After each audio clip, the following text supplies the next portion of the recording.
Welcome to Lecture 11, Public Administration in Nigeria. Introduction. Nigeria has had a tortuous social, political, and economic history. After long years of colonial rule, the country gained independence in 1960 with an independence celebration that was greeted with great hopes and optimism, as well as pageantry and fanfare.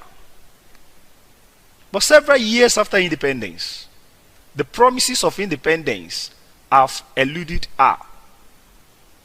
For one, only 4 years after independence, the country descended from the height of reason into the abyss as one event after another led the country to totter on the path of utter ruin and collapse.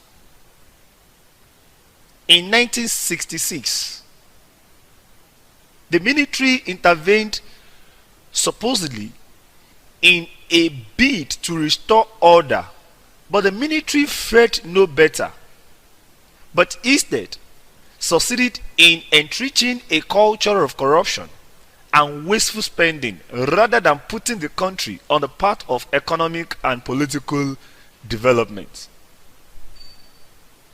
In the midst of this situation, it is not been a favorable deal for the public administration system in the country.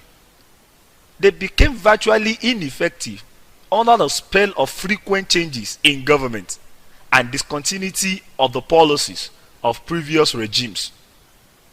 In fact, in the absence of political stability, the public administrative system became utterly directionless. In this lesson, we shall give course objectives. At the end of this lecture, you should be able to 1. Explain the environment or context of public administration. 2. Highlight and explain the factors that have shaped the development of the civil service in Nigeria. And 3. Become conversant with intergovernmental relations in Nigeria. Country profile. Nigeria is Africa's most populated country with a population of over 150 million people. Located in West Africa and bordered on the north by Niger, to the northeast by Chad, Cameroon to east and southeast, Benin to the west, and the Gulf of Guinea to the south. After long years of colonial rule, Nigeria became an independent nation on the 1st of October 1960. The country is dominated by 3 ethno-linguistic groups, namely the Hausas in the north, Igbos in the east, and Yorubas in the west. There is equally a religious dimension to the characteristics of Nigeria. The country is divided into a Muslim-dominated northern region and a Christian-dominated southern region. Over the years, the religious division has become virtually even, with 45% of the people professing to be Muslims and 45% of the people practicing Christianity. Those outside these two broad categories practice different forms of traditional worship. The Nigerian economy is largely dependent on oil exports, with oil accounting for over 70% of the country's gross domestic product. But the huge revenue from oil has not impacted positively on the lives of ordinary people, partly due to rampant corruption and lack of visionary leadership. Nigeria is a patriarchal society, but women are increasingly demanding for greater participation in public life and are indeed participating increasingly. Though not much progress has been made with respect to women representation since 1999. Brief historical background. Modern day Nigeria is a product of British colonialism. Colonial rule in Nigeria can be traced to the annexation of Lagos in 1861. The Berlin Conference of 1884 and 1885 emphasized the need for direct occupation, and this led to the British government to empower the Royal Niger Company to govern some part of Nigeria, particularly the north, on its behalf.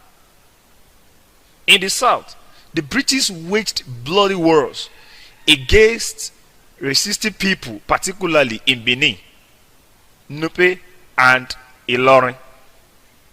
By 1897, it had succeeded in establishing a firm grip over the south, and on December 31st, 1899, the charter of the Royal Niger Company was revoked and the British assumed direct control on 1st of January 1900. The Royal Niger Company was essentially a trading company, but in addition, it was responsible for law and order within the territory assigned to it. Balogun, 1991. This role performed by the Royal Niger Company was partly due to the hesitation of the British government to assume the territories ceded to it by the Berlin Conference of 1885. As a result, it was prepared to hand over the responsibility to those who were willing and anxious to accept it. Between 1900 and 1914, the North and South were governed as separate protectorates, and by 1914, the North and South were amalgamated in a move that was largely dictated by administrative convenience than by any real attempt to foster unity. Kirk Green, 1995. The evolution of the public administration system in Nigeria began to take shape under colonialism. Although the imperative of keeping the cost of managing its colonial possessions low led to the adoption of indirect rule in Nigeria.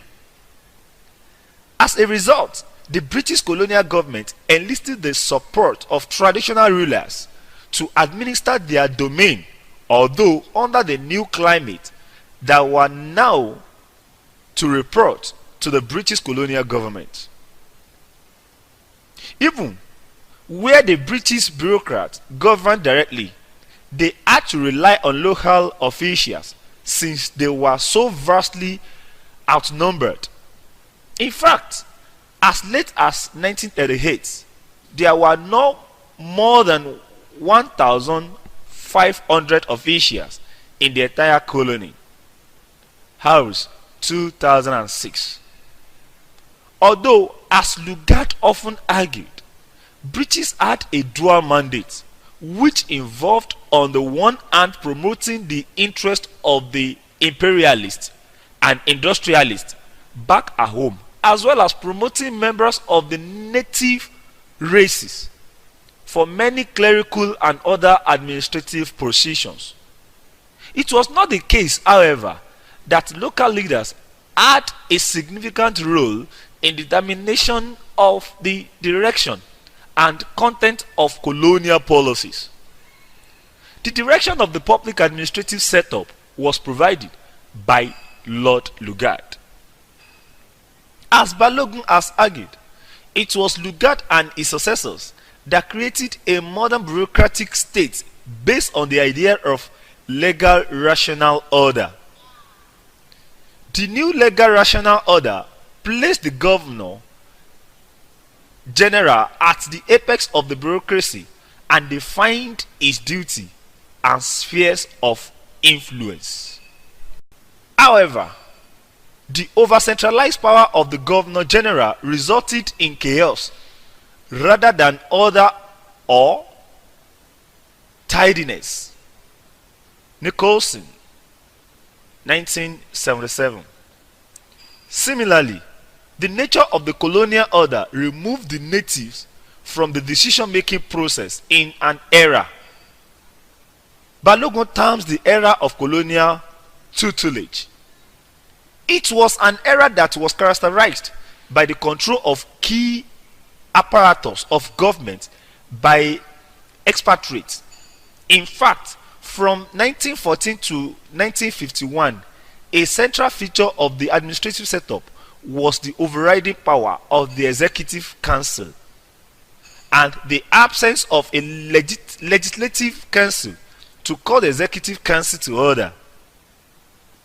Moreover, even when the Legislative Council was established, it did not have real substantive law-making powers, but rather it was merely an advisory council, akin to the prevailing orientation of civil servants in the United Kingdom. Most of the pioneer expatriate civil servants were men who had been exposed to a general and liberal education at Oxford or Cambridge. But the pursuit of development was frustrated by the Second World War and the fact that funds that ought to have been dedicated to the development of British satellite possessions were channeled into British war along with our allies against Germany and its parallel alliance. This was to change with the end of the Second World War. Beginning from 1945, the revenue and expenditure of the Nigerian government increased. Moreover, with the end of the war, the independence movement gathered momentum in Nigeria, and the nationalist movement intensified demand for self-government. Most notable was the motion for self-government proposed by Anthony Enahoro in 1953. The 1954 Lytton Constitution made enormous concessions in terms of participation by Nigerians and prepared the country for independence.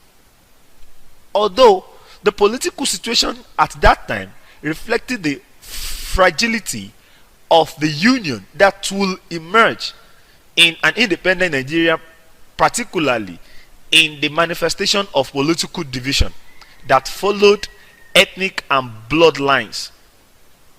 This period, however, was characterized by the gradual transfer of public institutions to natives. This was very evident in 1951 when the first of Nigerian ministers was appointed, although they were ministers without portfolio. This was preceded by the Nigerialization of the higher civil service, a process that began in 1942 subject to recommendation made by the Whirlwind Committee, which was set up to look at the possibility of appointing Africans into the administrative service. Nigeria became independent on the 1st of October 1960. At independence, Nigeria was handed with a British-style parliamentary system with powers divided between a president who was the head of state and a prime minister who was the prime minister, thus signing Nigeria's first experiment with civil rule. The First Republic was short-lived, and by 1966 the Nigerian military organized a coup through which it came to power. The military ruled Nigeria from 1966 to 1979, after which power was handed over to a democratically elected government in 1979. As it was with the First Republic, so it was with the Second Republic, as the Second Republic was short-lived. By 1983, the military took over the reins of power. From 1983 to 1999, since 1999, Nigeria has been governed by elected governments, although these administrations have been democratic in name than in character. Political culture. The Nigerian political system is a very complex one, although certain factors featured prominently in the political life of the people.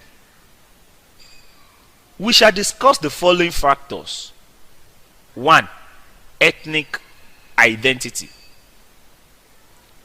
Ethnic identities are a prominent factor in discussions on the political culture of Nigerians.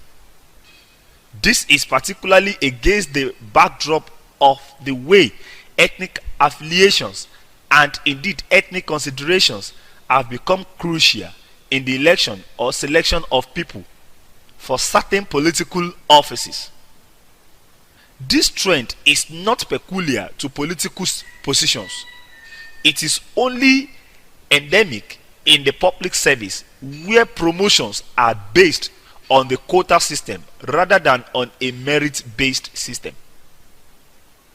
The quota system in the civil service and the zoning of political offices are devices developed to ensure that in a multi-ethnic based nation, every country is given a sense of belonging. The federal character principle was written into the 1979 Constitution with the view of ensuring that appointment of civil service institutions reflected the linguistic, ethnic, religious, and geographic diversity of the country. 2. Religion. Religious considerations are equally important, particularly in the zoning of political offices. Religious calculations have become critical because of the volatile nature of religious issues. In order to avoid discriminating against either of the two dominant religious groups in the country, political offices are shared between a Christian South and Muslim North. Overview of the machinery of government. Nigeria is a federal republic with a presidential system of government. Although, since it has for much of its history been governed by military governments, the federal system has been altered severally to variants of power relationships that favored the dominant control of the national government, a pattern that is compatible with the hierarchical command of the military. This trend has prevailed largely under the democratic dispensation since 1999, where the power equation has been greatly skewed in favor of the federal government. This pattern of relationship has taken on a life of its own since the evolution of the federal structure from 3 regions to 4 in 1963. 12 states in 1967, 19 in 1976, 21 in 1987, 30 in 1991, and 36 in 1996. Since 1991, Abuja has been the seat of power. Moreover, there are now 776 local governments. The principal organs of government are the executive, legislature, and judiciary. In the presidential system, real substantive powers as well as ceremonial powers are in the hand of the president. The president governs with the aid of ministers, usually appointed by the president and subject to approval of the Senate. Decisions are taken through the Federal Executive Council. The appointment of ministers is done to reflect federal character. The power to make laws are vested in the hands of the National Assembly, which consists of the Senate and House of Assembly. They also perform functions of scrutinizing government programs, as well as exercising the power of appropriation. The judiciary has the principal function of law interpretation, as well as adjudicating disputes between the units of government. The supreme organ of the judiciary is the Supreme Court, which is presided over by the Chief Justice of the Federation. Salient features of the public administration system and reforms.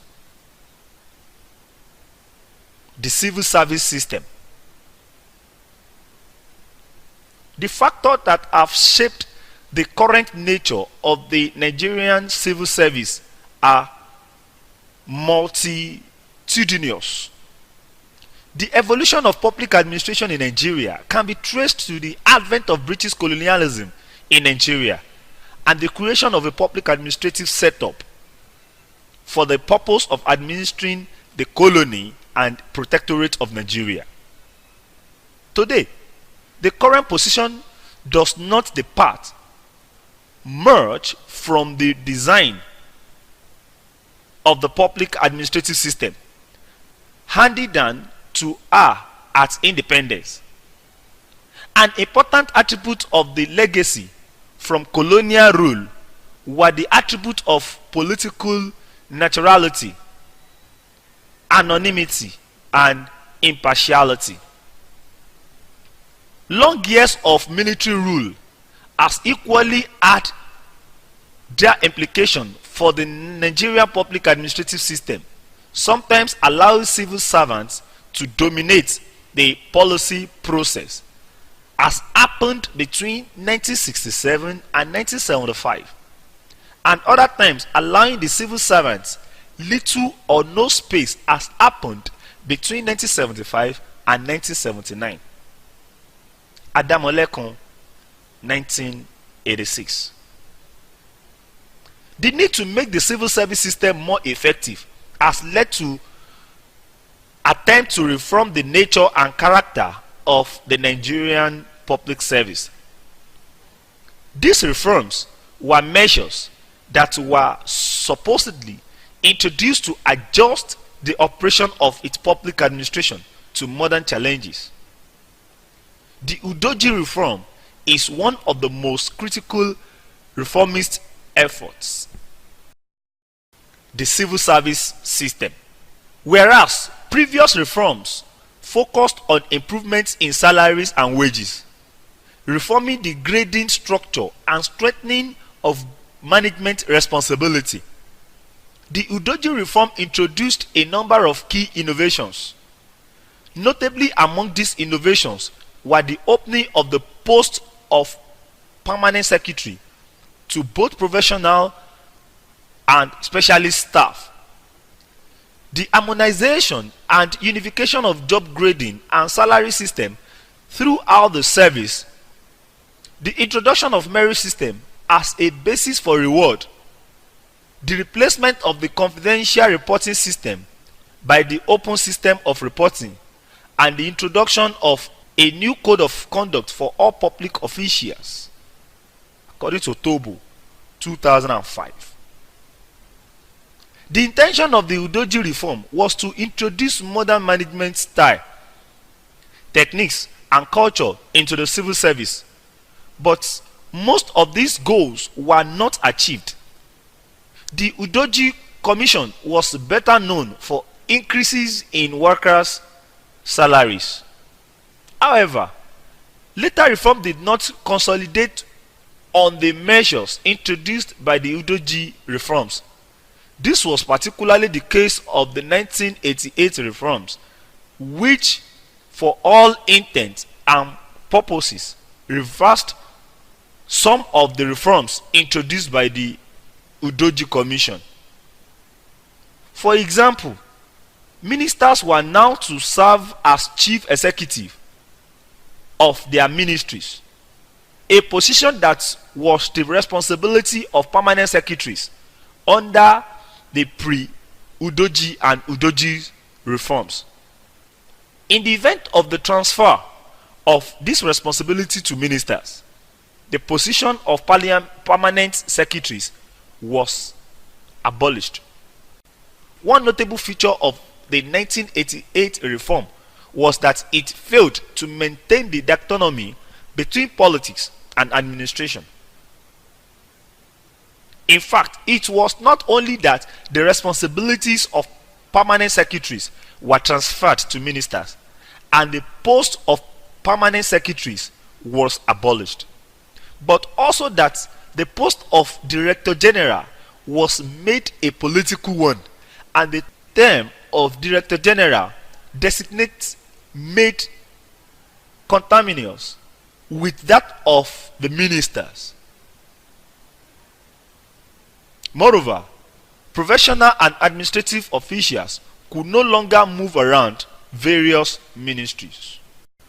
Already, you must have observed the swing from one reformist measure to another, as evident in the content of the reforms already highlighted. The same continued with the AIDA review panel, which was the last set of reforms that was introduced before the return to civil rule. But perhaps the most critical aspect of this reform was that it reversed most of these reforms introduced under the 1988 reforms, although it adapted two key features of the 1988 reforms. Moreover, the issue of wage increases for public servants was vigorously advocated in the light of the high level of inflation and currency devaluation, which had combined to reduce the purchasing power of the naira. Although reforms were made to the federal character principle in a bid to make it reflective of principle of merit, the commission suggested that recruitment should as much as possible be based on merit and federal character, such that the best candidates from each state are selected on a competitive basis. October, since 1999, the civil service has been undergoing reforms with the intent of turning the operation of the civil service to democratic expectation, as well as make its nature, character, and operations to conform to global best practices. As a result, between 2003 and 2008, the government undertook a public service reform program, PSRP. In order to maintain sanity in the civil service system, the 1999 Constitution made provision for a Federal Service Commission, whose responsibility it is to appoint persons to offices in the federal civil service and to dismiss and exercise control over persons holding such offices. United Nations 2004. Appointments into the civil service are done through recruitment, transfer, and secondment. Through recruitment, persons not already in the civil service can be employed, while through transfer, an officer is moved from one scheduled service to another within the same service. Secondment is the temporary release of an officer to the service of another government agency or international organization of which Nigeria is a member. Sadly, one of the gray areas in the Nigeria civil service is in the remuneration of workers. According to the Director of Recruitment and Appointments in the Federal Civil Service Commission in 2003, the civil servants are one of the most disadvantaged and depressed wage earners in Nigeria. The salaries and allowances are very poor in relation to the rising cost of living and the amount required for reasonable subsistence. Agencies, local governments. Local government has witnessed significant transformation over the years. The most definitive reform that has been undertaken at the local government level was the 1976 reform, which sought to transform local government from field agents of the state government to semi-autonomous units of government that were responsible to their local electorates. Local governments were defined as government at the local level, exercised through representative councils established by law to exercise specific powers within defined area. In terms of the financial status of the local government, the reform ensured that the local government will be entitled to a proportion of the federation accounts. Moreover, efforts were made to provide training at all levels to all categories of local government officials. The 1976 guidelines for local government reform and the 1979, 1989 and 1995 Nigerian constitutions listed functions to be performed by local governments either exclusively or in conjunction with state governments and other relevant organizations. These functions are also contained in the 1999 Constitution. The functions which local governments are to perform are functions which require detailed knowledge for efficient performance. Functions which were of personal nature requiring provision close to where the individuals affected life and those in which sources depend on community responsiveness and participation. Bello Imam, 1996. The constitutional sharing of power and functions implied that local governments were autonomous in the performance of the functions assigned to them, which connotes a constitutional guarantee of local autonomy. But much of this autonomy has been impaired by the fact that the 1979 Constitution subordinated the local governments to the states. Although the 1989, 1995 and 1999 Constitution sought to correct the deficiencies, this trend has become entrenched in practice and has become virtually inalterable. Intergovernmental relations. Intergovernmental relations deal essentially with how the various units of government conduct their relations. Nigeria is a federal state with 36 states and 776 local governments. Over the years, the relationship among these three levels has become greatly squeezed in favor of the federal government. The presence of a strong center has had dire implications for the other levels of government.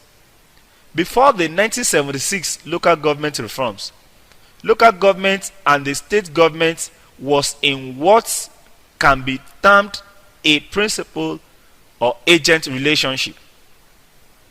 Under this kind of relationship, the range of involvement was greatly limited and was restricted to areas delimited by the state government as open to local government involvement. But since the 1976 local government reform, The relationship between the state and local government has been increasingly characterized by partnership.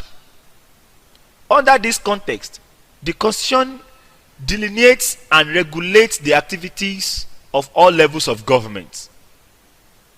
This was the expectation, but the reality has yielded contrary results, particularly because of the overbearing nature of state government and their governors.